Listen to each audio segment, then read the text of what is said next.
Welcome to everyone. आज आसतु आम पढ़ा आम ओडिया ग्रामर ओडिया व्याकरण रूढ़ी एवं लोकवाणी।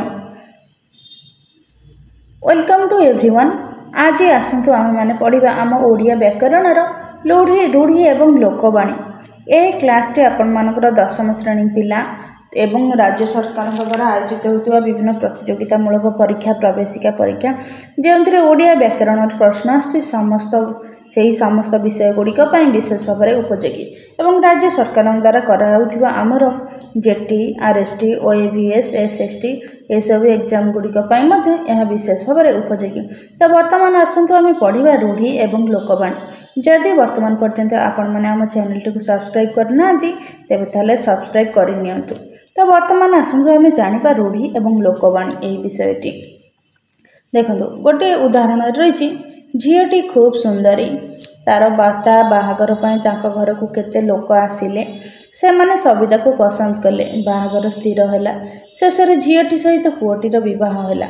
सविता उदाहरण द्वितीय रही सविता गोटे चाउल गढ़ा ताकू देखा बर घर देखा आसिले झीटीर रूप मन को पाइला बाहागर स्थिर है शेष पुओटी सहित झीटीर हाथ घंटी पड़ा उभय हाथ को दी हाथ हेले।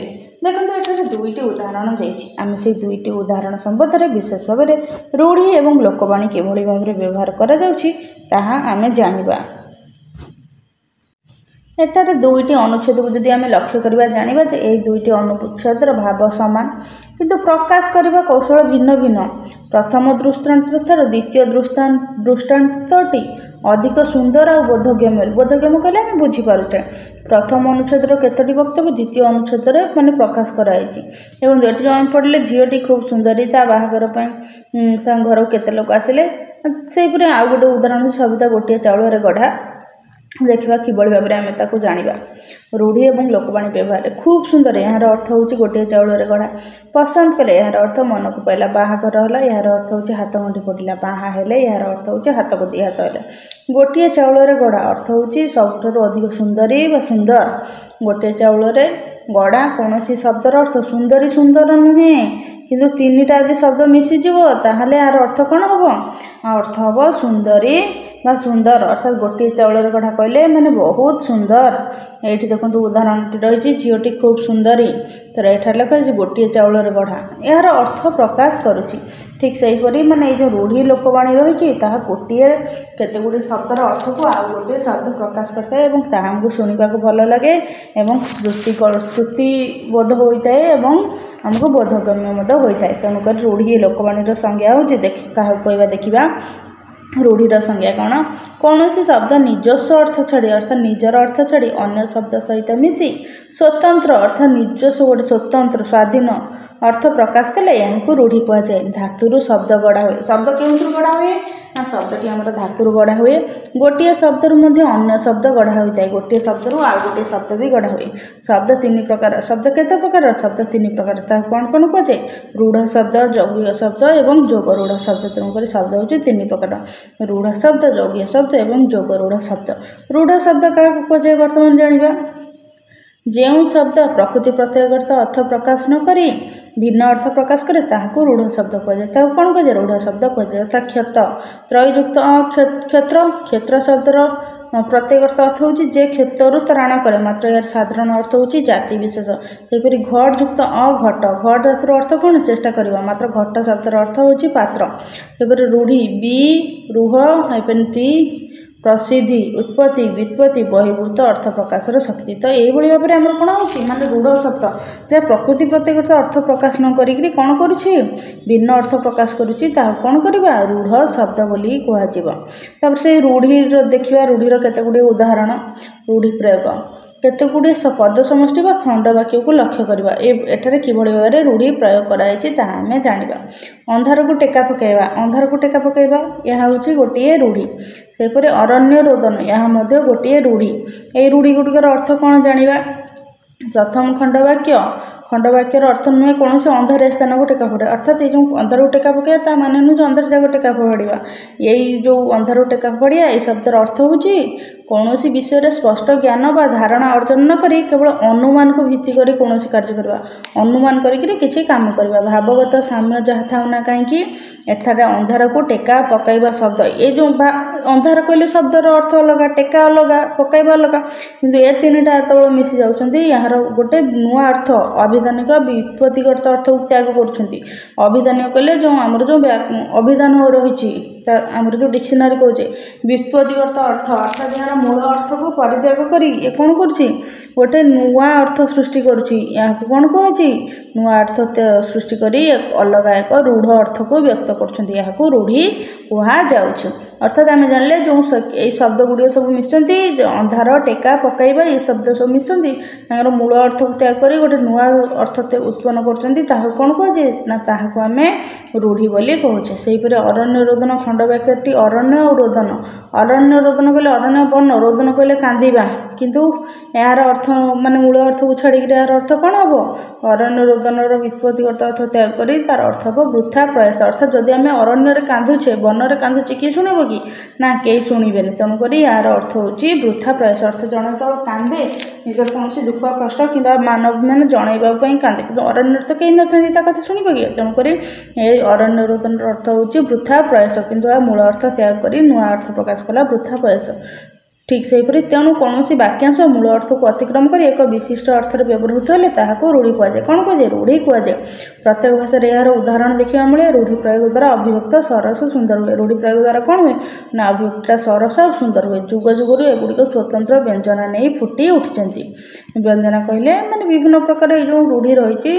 जुग जुग समय समय अनुसार नुआ नुआ रूप धारण कर नुआ लोक मानस कौन है रूढ़ी चली आसी अच्छी तेणुक ओडिया भाषा जो रूढ़ी अच्छी से रूढ़ी केते प्रकार ना ओडिया भाषा जो रूढ़ी अच्छी से रूढ़ी तीन प्रकार अर्थात तीनोटी धारा परिलक्षित होता है कौन कहे से तीनोटी रूढ़ी कौन क्रियाहीन रूढ़ी पद संहति क्रियापद न था अर्थात जो रूढ़ी थाए से पद संहति क्रियापद न था तेणुक क्रियाहीन अर्थात क्रिया नथिबार क्रियाहीन रूढ़ी कहुए क्रियायुक्त रूढ़ी पद संहति क्रियापद थाए अर्थात जो क्रियापद थाए तार कौन कहे क्रियायुक्त रूढ़ी अर्थात क्रिया मिसिक था तुलनात्मक रूढ़ी पद संहति उपमावाचक शब्दर व्यवहार कराए तुलना कहले ता सहित तुलना करा भली तापरी यहीपरि भाव तेणुक रूढ़ी केते प्रकार रूढ़ी तीन प्रकार कौन कौन ना रूढ़ी हूँ क्रियाहीन रूढ़ी क्रियायुक्त रूढ़ी आ गोटे हूँ तुलनात्मक रूढ़ी तो तार केते गुड़े उदाहरण देखा क्रियाहीन रूढ़ी केतेकर उदाहरण केते गुड़े आम देखा बर्तमान तापर क्रियायुक्त रूढ़ी और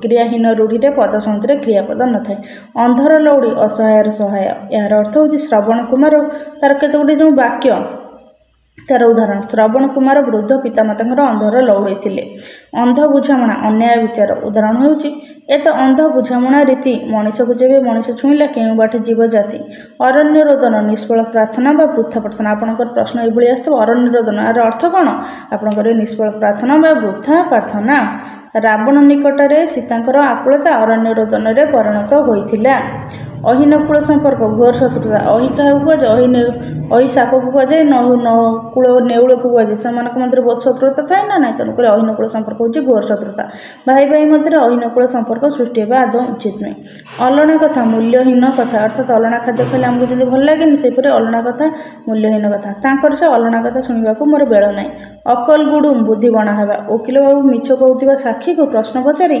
तार अकल गुडुम करी देले अल्प विद्या भयंकरी अल्प ज्ञान जो अपदस्थ होगा अर्थात अल्प ज्ञान जो सब जगह कौन हुए हैरान होगा पड़े आशुतोष सबुठी निजर आत्मगुड़िमा देखाई शेष अपदस्थ होती कथार पर अच्छे अल्प विद्या भयंकरी आकाश कुसुम वृथा स्वप्न अर्थात आकाश आम यदि चिंता कर कुसुम फुटतब आने तेज कौन वृथा स्वप्न यह संभव नुहे वर्तमान परिस्थिति में राम राज्य गढ़वर आस्पर्धा पोषण केवल आकाश कुसुम मात्र आपण सुना भेंडी निज लोक अयोग्य आपण सुना तो भेंडी पर सहित कली कर लाभ कौन उपरी माल निर्दिष्ट आयु अधिक मागणा मिलवा उपरी माल संग्रह करथिबा व्यक्ति देशर कलंक ऊपर ठाउरिया गभीरतार अभाव बा सारवत्तार अभाव सब एमती ऊपर ठाउरिया कथा कहना किसी घटना ठीक भाव में न बुझी ऊपर ठाउरिया मंतव्य देवा उचित नुहे ए घर माउसी से घर पिउसी एपटे सेपटे छिद्र कही सबुठारे भल हुए।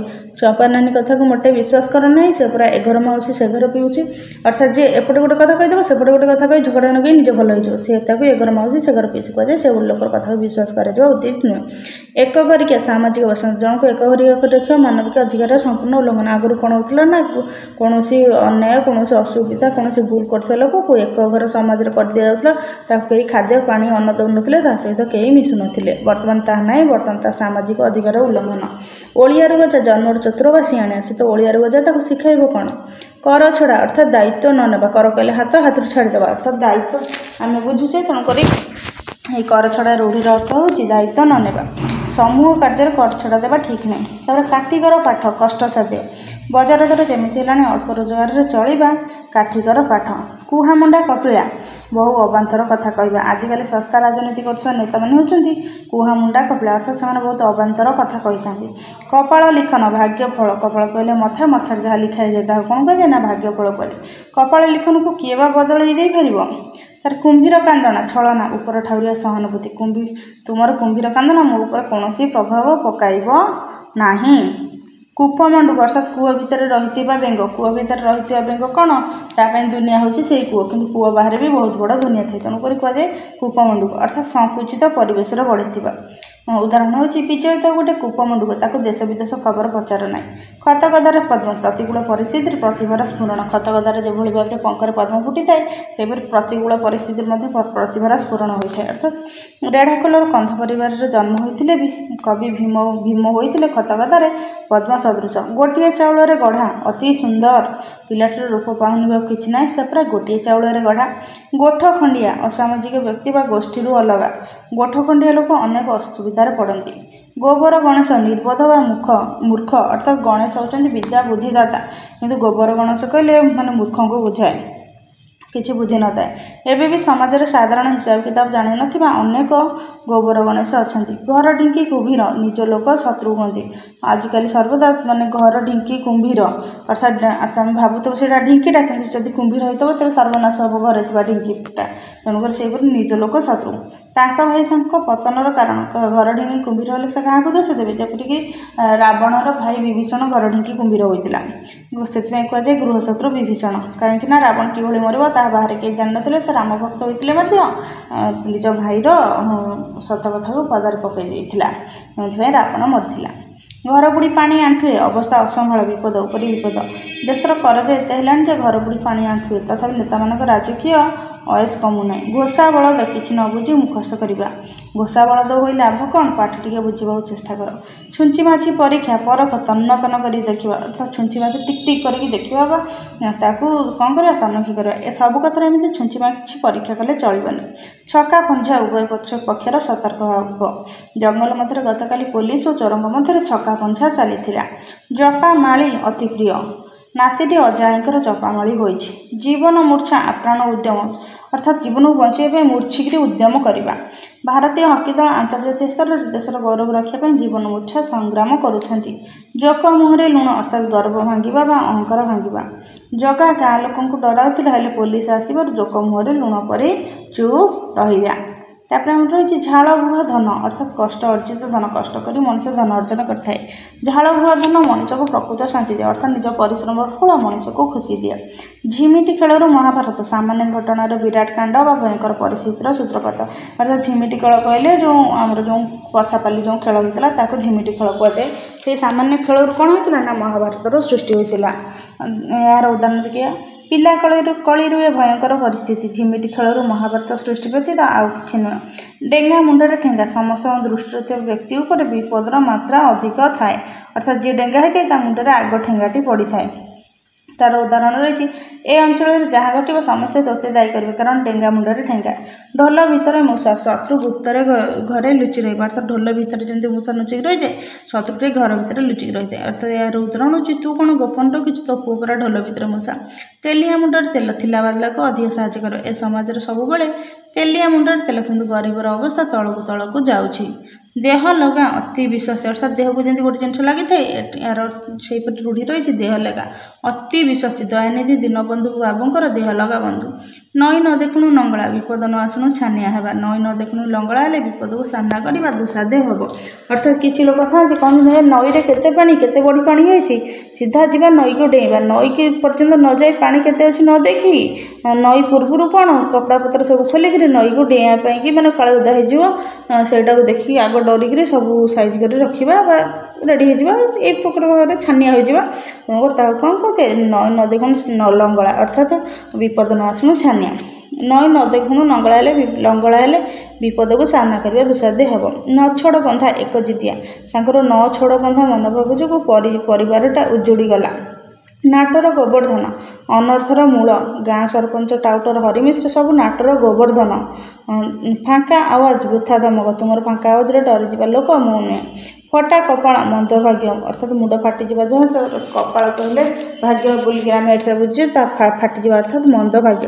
ମୋର ତ ଫଟା କପାଳ ଗୋଟିଏ ହେଲେ ପିଲା ଯୋଗ୍ୟ ହେଲେନି। ବଣ ବିଛୁଆତି ଅତି ଦୁଷ୍ଟ ମୂଳରୁ ଦୁଷ୍ଟ ସେ ପିଲାଟା ବଣ ବିଛୁଆତି ତା ସାଙ୍ଗରେ ମିଶିଲେ ଭଲ ପିଲା ବି ନଷ୍ଟ ହୋଇଯିବ। ବାଆକୁ ବତା କ୍ଷୀଣ ଆଶ୍ରୟ ଅର୍ଥାତ୍ ବା କହିଲେ ପବନକୁ ଛୋଟ ବତାଟିଏ ହେଲେ ମଧ୍ୟ ଆଶ୍ରୟ କରି ଆମେ ତାକୁ ଧରିଥାଉ ଅର୍ଥାତ୍ କ୍ଷୀଣ ଆଶ୍ରୟ।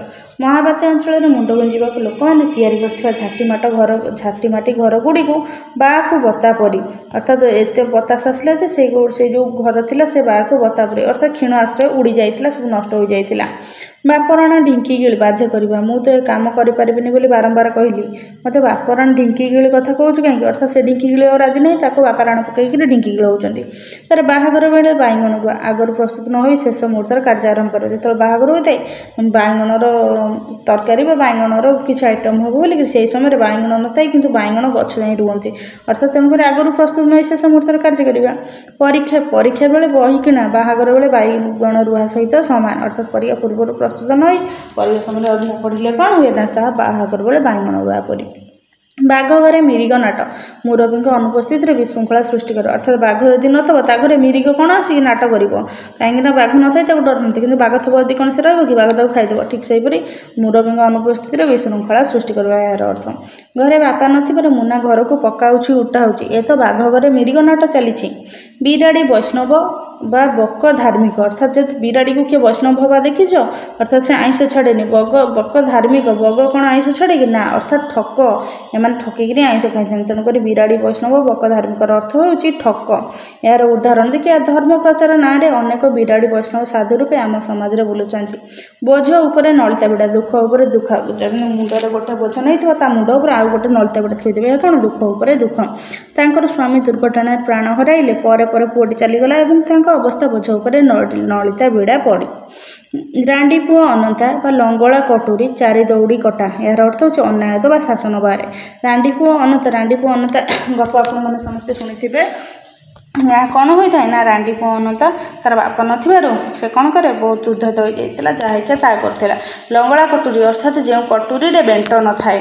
ଚାରି ଦୌଡ଼ି କଟା ଯାହାର ଚାରିପଟ ଦୌଡ଼ି କଟା ହୋଇଯାଇଥାଏ ତାର କୌଣସି ଆୟତ ନଥାଏ। ତେଣୁକରି ଏହାର ଅର୍ଥ ହେଉଛି ଅନ୍ୟାୟତ ବା ଶାସନ ବାହାରେ। ତାର ଘର ଦୁଆର ଭାଇ ବନ୍ଧୁ ମାୟା ମମତା ବୋଲି କିଛି ନାହିଁ। ସେ ରାଣ୍ଡି ପୁଅ ଅନନ୍ତା ପରି ବୁଲୁଛି। ହାତ ବାରିଶି ଯାହା ସାହାଯ୍ୟରେ କାର୍ଯ୍ୟ ହାସଲ ହୁଏ। ଆଜିକାଲି କଲେଜ ଛାତ୍ରମାନେ ରାଜନେତାଙ୍କର ହାତ ବାରିଶି ସାଜିଛନ୍ତି। ହୁଙ୍କା ପିଟା କିଛି ନ ବୁଝି ହଠାତ୍ କାମରେ ଲାଗିଥିବା ତାଙ୍କର ହୁଙ୍କା ପିଟା ନୀତି ତାଙ୍କ ବିଫଳତାର କାରଣ। ତ ଏହା ଥିଲା ଆମର ଯେଉଁ ଆମେ ରୂଢ଼ି ପଢ଼ୁଛେ ସେଇ ରୂଢ଼ିର ଗୋଟିଏ ଅଂଶ ଏବଂ ଏହା ହେଉଛି କ'ଣ ଆମର କ୍ରିୟାହୀନ ରୂଢ଼ି ଅର୍ଥାତ୍ ଏଥିରେ କ୍ରିୟାପଦ ନାହିଁ। ତେଣୁକରି ଏହା କ୍ରିୟାହୀନ ରୂଢ଼ିର କେତେଗୁଡ଼ିଏ ଉଦାହରଣ ଏବଂ ତା'ର ଅର୍ଥ ଜାଣିଲେ ପରବର୍ତ୍ତୀ କ୍ଲାସ୍ରେ ଆମେ କ୍ରିୟାଯୁକ୍ତ ରୂଢ଼ି ଏବଂ ତୁଳନାତ୍ମକ ରୂଢ଼ି ପଢ଼ିବା। ତ ଏହିପରି ନୂଆ ନୂଆ କ୍ଲାସ୍ ପାଇଁ ଆମ ଚ୍ୟାନେଲଟିକୁ ସବସ୍କ୍ରାଇବ୍ ଲାଇକ୍ ସେୟାର କରନ୍ତୁ। ଧନ୍ୟବାଦ।